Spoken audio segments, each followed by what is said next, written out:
Now, pregnant women, you are not sick. Pregnancy is not a sickness. It's not a disease. Let me tell you, it is so annoying that you walk. Our ladies are actually drinking alcohol. Like, ladies, let's have this conversation. Why do you drink alcohol? Why do you smoke cigarettes? Why? What is the benefit of smoking cigarettes and drinking alcohol? It is so annoying that a lady got pregnant when she was drunk. She didn't even know she's pregnant. That is one.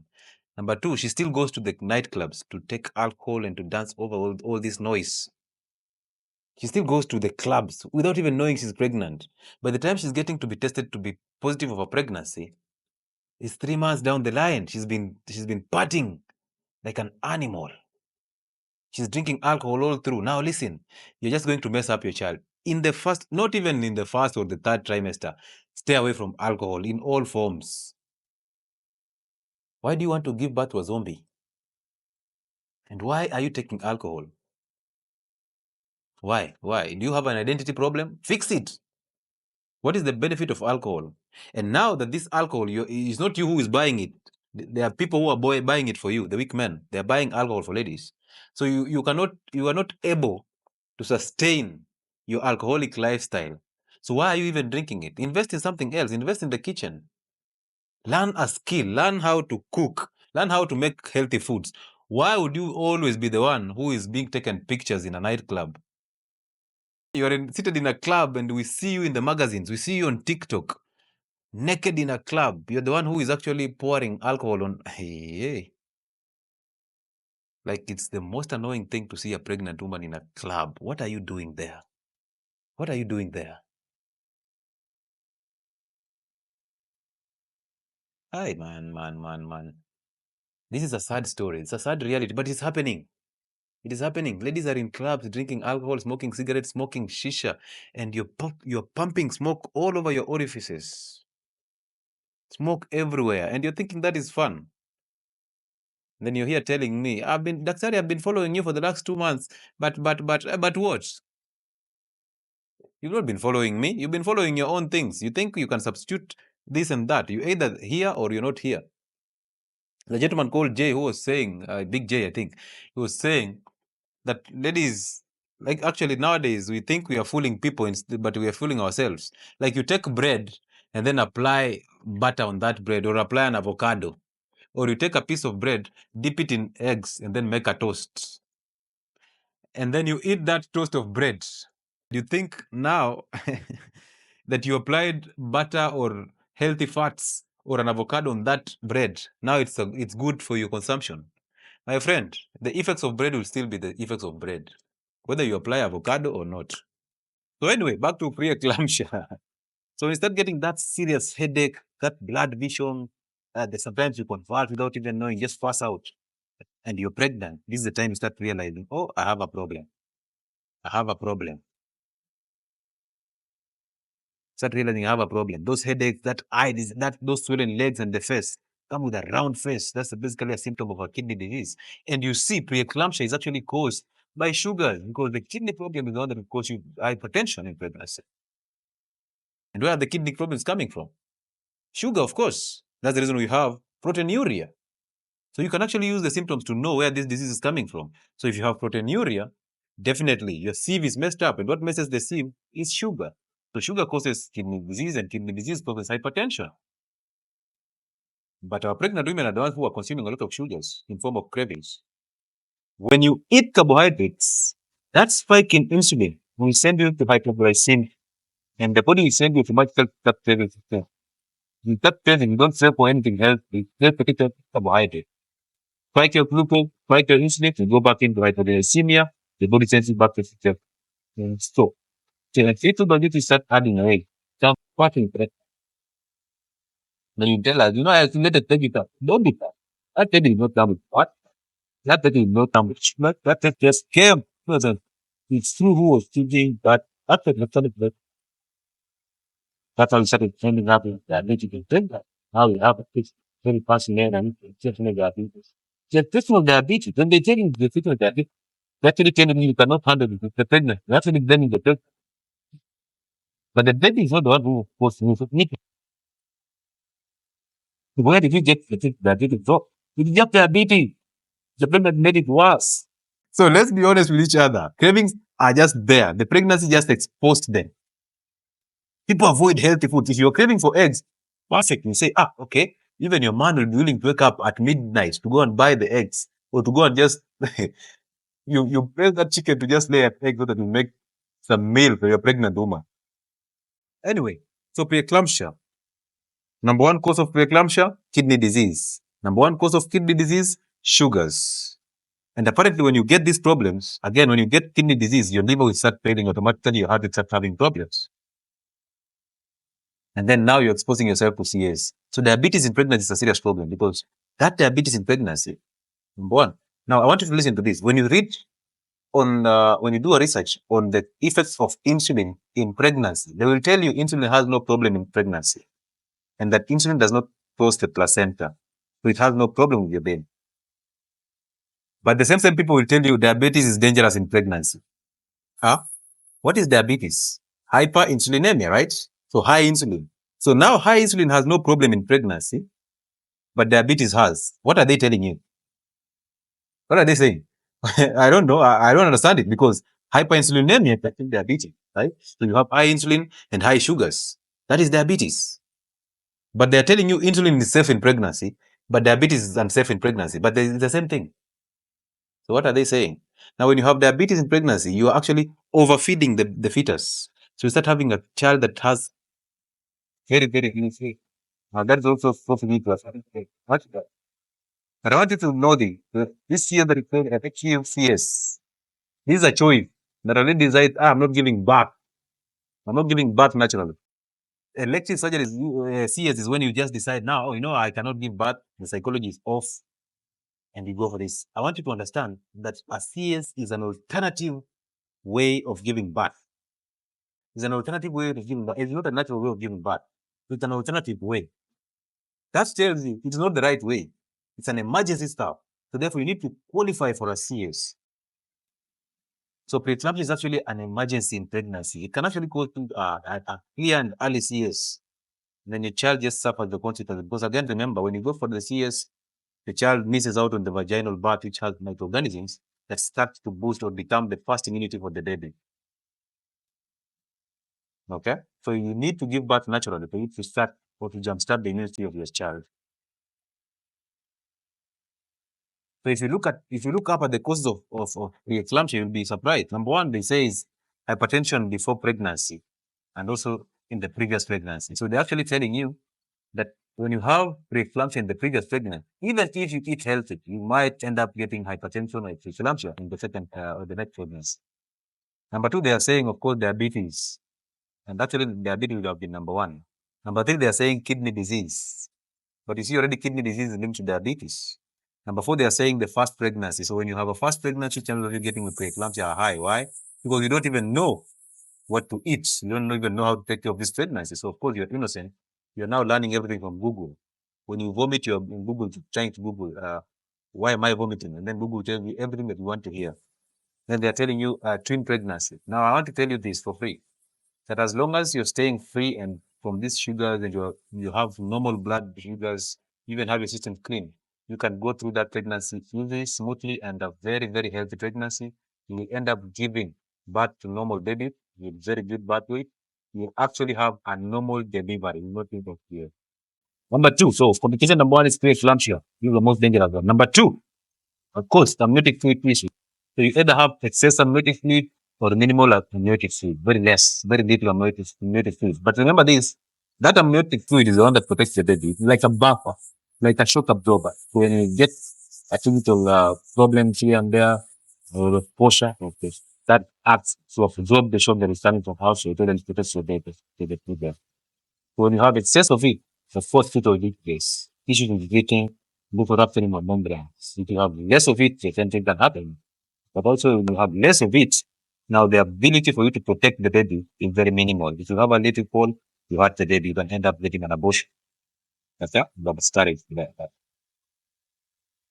Again, what are the causes of amniotic fluid defects? Diabetes is part of it. Diabetes is always here. these are things that you can easily do a research and study the books when you have a bond. So you can get diabetes, diseases or some food complications in pregnancy. So to that instantly go back to the bleeding. Complication number three, bleeding. When you get pregnant, when there is implantation, that vaginal spotting. This is actually confused.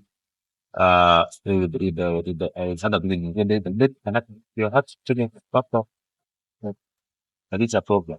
But it's not.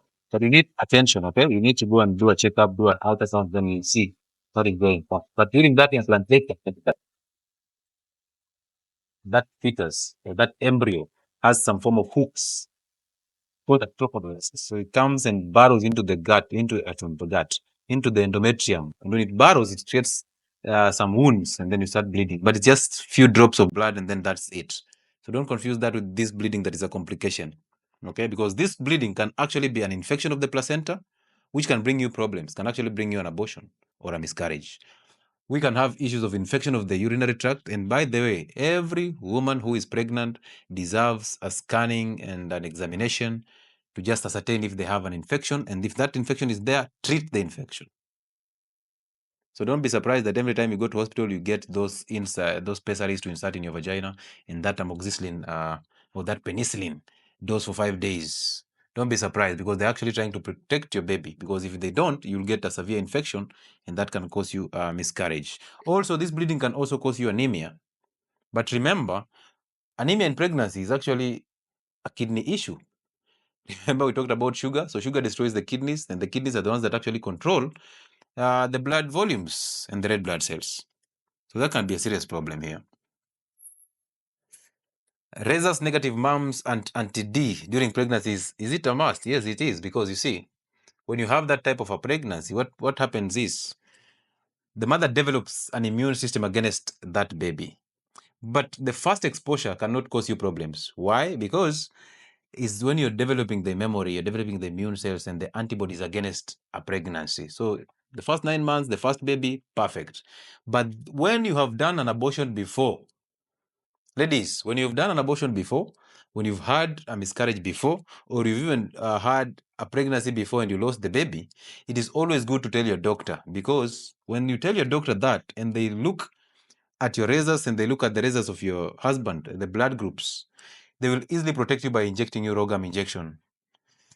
Okay, anti-D is actually Rogam injection that will protect your baby, because it will actually lower the overreacting immunity so that it doesn't attack the fetus. But if you don't, and this happens most of the times, ladies get an abortion and they forget. So when you get an abortion and you forget, that's up to you. You not even tell your husband, you not even tell the doctor or your gynecologist that you had an abortion before. And now when you get all these miscarriages, you start wondering. Now you have to push your husband to believe that I have been bewitched. Your exes are the ones who are bewitching me. I cannot hold a pregnancy because your exes. So you want to blame something else. Or your mother does not like me. Your grandmother was a witch. So now I cannot hold a pregnancy because of that. But I don't think they forget. I think they just ignore. Okay, because of the need to feel right. But you see, from within, you know very well you did an abortion. So you need to understand, if you have done an abortion, your body has already produced antibodies against any new fetus that is coming in from a rhesus positive father. Okay, so that has to be there must be a conversation with your doctor about that, so that you protect your babies. Okay, Pure, you will end up ukipoteza. What causes eclampsia? Eclampsia and preeclampsia are basically the same. Eclampsia is just the weird part, the extreme of it. And we said what causes eclampsia is basically diabetes. And diabetes is a kidney problem. Kidney problem is sugar problem. So when you constantly consume these carbohydrates in pregnancy, what do you expect? You'll end up getting these complications, most of them actually, including infections and the bleeding. Why? Because infections rely on sugar, right? Yeah. At least for the complications of pregnancies, the one that actually makes more sense is the ectopic pregnancy, the one that we have very minimal control over. But you see, for ladies who have gone for your tubes to be tied so that you don't get pregnant, when you tie those tubes and then when you untie them, you have a problem. You end up getting ectopic pregnancies. Ladies who are always on hormonal contraceptives, ectopic pregnancy is one of the side effects of those hormonal contraceptives. So at least for the ectopic pregnancy, the PID, pelvic inflammatory disease, these are the causes of the possible causes for the ectopic pregnancy. So you see, at least for that one, it has substantial causes, right? But for the others, we simply link it to the diets, obesity, sugars, including miscarriages, which is basically hormonal imbalance. So these are things that you have control over, but you don't want to take responsibility over this. Another one that basically has substantial causes is possibly the complications of the placenta. One is where the placenta is near the cervix or it's covering the cervix, so now you cannot get a normal delivery. That's what we call the placenta previa or previa, depending on where you went to school.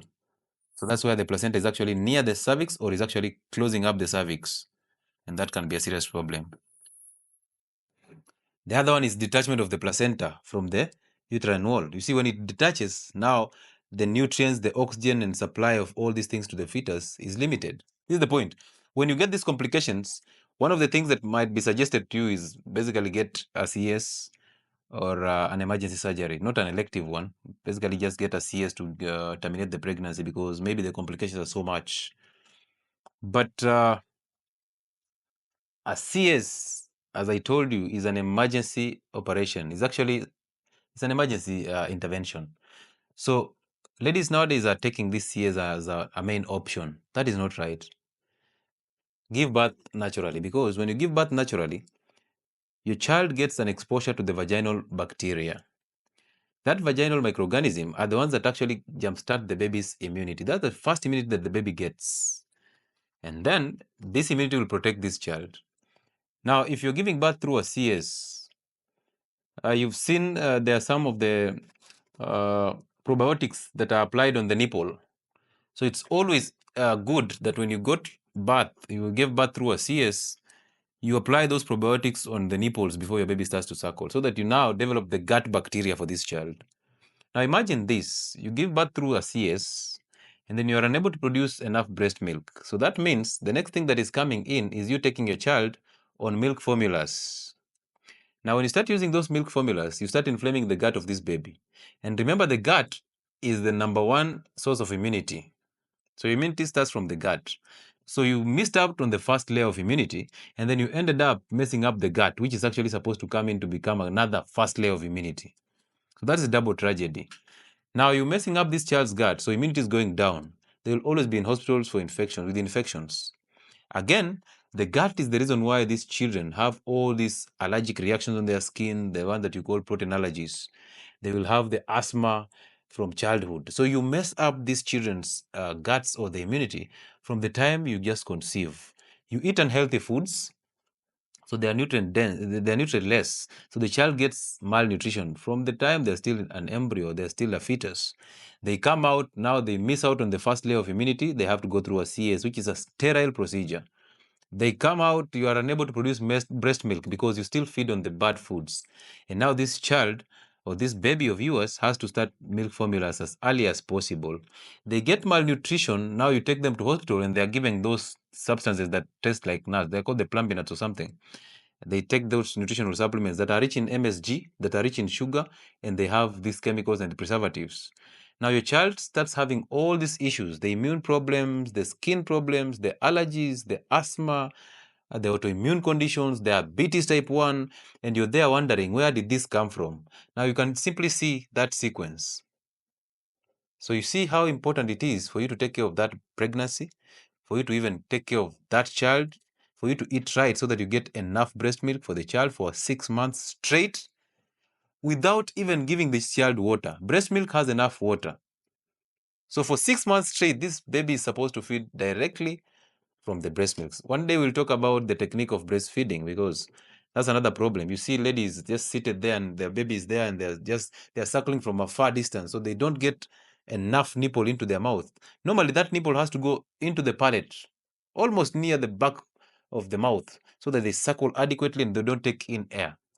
Because when they take in air, the next thing that is coming to happen is the colic. And now the child will be there crying all night long, very, very noisy. And instead of you taking that child and just placing them on your laps and shaking them and rubbing their back until they burp, you'll go and buy grip water. When you go and buy grip water, you're expecting grip water to come in and fix your bad breastfeeding habits. Colic is basically accumulation of the gas in the gut of the child. And remember, the gut of the child is actually trying to open up. So when you accumulate the gas, it becomes a problem. So you need to breastfeed them adequately, make sure that the breast is deeper into their mouth so that they take it, the nipple is actually near the back.